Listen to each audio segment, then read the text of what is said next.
This is, we're running the ball to the left with the 9 concept, so everybody's got the gap to the left, understanding the ball's going. We're looking to put the ball in that C gap region, that outside hip of the play side tackle. It's going to be that region, maybe a little bit wider, maybe a little bit tighter, but that's where we're looking to hit the football at. Uncovered and covered. So in this situation, a lot of times versus odd defenses, again, a lot of teams play 4 eyes on the inside, which makes everybody covered up. Starting to see a little bit more teams will play some 5 techniques. So in this situation, running the ball to the left, the only one that's uncovered is our left guard, so there's nobody in this gap. The guys that are covered here, left tackle is covered up. The center's got a guy over the top of him. Right guard's got a guy in his gap that's covered by the center, and then the backside tackle, the 4 eye. So covered and uncovered rules. Clusters. When we run clusters, it's similar to like we do with wide zone, or excuse me, a tight zone versus odd. We do the same thing with wide zone versus odd. So when we're doing this, okay, our clusters are our play side guard and our tackle, our center and backside guard, and then our backside tackle, sometimes the tight end. Okay, very similar again to tight zone as far as how our clusters end up working. The way we determine these clusters is on the front side, the play side tackle and guard. Their cluster is called a Toga.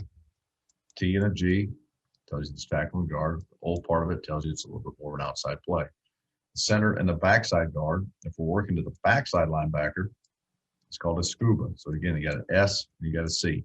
Okay, there's no G in this one, but just understand it's S and C. The double O tells you it's more of a outside play. The B, Scuba, tells you backside. And the backside tackle, if he's working with the tight end, would be a stallion.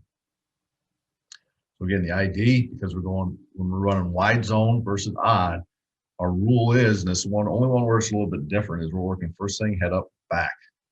Okay, so every time we're always looking to go first thing, head up, back in wide zone versus odd. So the center in this situation would say odd, Scuba, jersey number 2.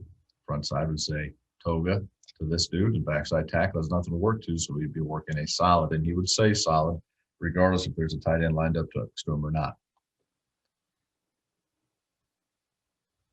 Again, let's look over here. We are running 439. Okay, so it's wide zone to the left, wide lead zone to the left, because the 30 tells us that as well. So the center comes up. He says odd, Scuba to 2. Front side, they're running a Toga to here, and backside tackle has nothing to work to. Since they say Scuba here, he's looking for the next side, back or backside. He has nothing. So he's going to solid the first thing inside out. Fullback or tight end is going to lead on the first thing outside. The running back is still looking to hit C gap. So on the Toga, talked about this a little bit in wide zone versus even. It's very similar versus odd. The way it changes up is once you start getting 4 eyes and 4s and things like that. Didn't get a whole lot of that this spring, so I'm going to have to find some other film for you as we're making the film. But on this Toga here, it's very similar. The play side tackle is looking to reach this place and get him off of the spot. Because it's Toga, he has inside help. It doesn't mean we want to go wider though. So in this look here, we've got a tight alignment. So the play side tackle should be going tight zone footwork and put his hat on the outside so we can get into this block and get his butt off the spot. The guard is looking to go 1 step to open up his hips, and he's going to take 3 steps to clear the near foot for no slant and work up to the play side linebacker. Understanding leverage on the C gap again. So again, reach his gap, working up to the linebacker with leverage on that C gap region. So at the play side tackle, he's too slow off the ball here. And I'd like to see him, his tightness level isn't too bad. I like his second step. I just like to see him off the ball a little bit better. The left guard, I don't think is bad. Your whole deal here is you're keying his foot. You're expecting the slant to come inside. So if he shows, great. Hug that thing up. Same way as center would on a Congo. Clear that thing out, work up second level. If we can continue to dent this guy, then fine, dent him. But we're looking to reach this place. If we get vertical movement as well, it's actually pretty good. Biggest dealer by the tackle. He just keeps going lateral. Eventually, he's going to have to start pushing this thing a little bit more vertical. For watching the Scuba, with the center, it's your responsibility when you have a head-up technique. So this nose guard right here, his shoulders are faced this way. When you're running a Scuba, it's your job to get his shoulders faced this way to help the backside guard out.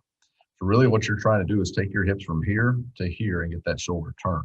If we're watching the center here, it actually isn't too bad. He's working that front side shoulder. He's got his shoulder turned, which helps the backside guard out because the backside guard is very similar to a backside tackle running a stogie. We want to get over the pipe and we want to run flat for 3 steps. So here we've got open 1, 2, 3. We're in position. Stripe is 1. Press it vertical. Center can work up to the linebacker. We should have a big play here if we're able to finish everybody off. The other thing the center can do besides calling a Scuba is he could end up calling very similar, like wide zone, tight zone. He can call it scrub. So if he calls a scrub, he's saying, I have him, you're on your own and work up.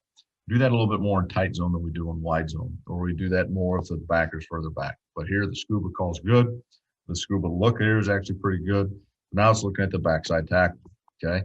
Backside tackle's running solid, but he's got to win that gap. So it's very similar to if we're running like a stogie with a 3. First steps over the pipe, run for 3, win that gap, make him beat your butt side. If we're watching a backside tackle, he's got 1, 2. He's trying to reach him on 2. We got to get that third step in the ground so we get our helmet front side and make him go behind. If he goes behind, we win. If he goes in front, chances are less likely. So again, this is wide zone 439 versus an odd front.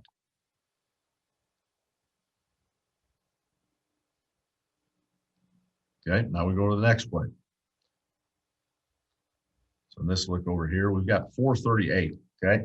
So now you got to think a little bit again when we're running 438, 439, but so the center comes up initially. So we got gap uncovered, covered, cluster, and ID. So the center's going to come up. He's going to say odd.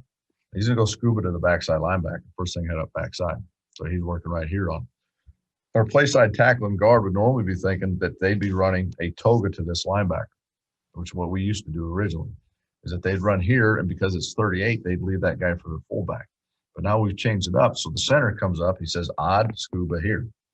Okay. They can't run a Toga there because there's a guy outside. So now the Toga, instead of going to this linebacker, they're going to Toga, but they're going to fan this thing out.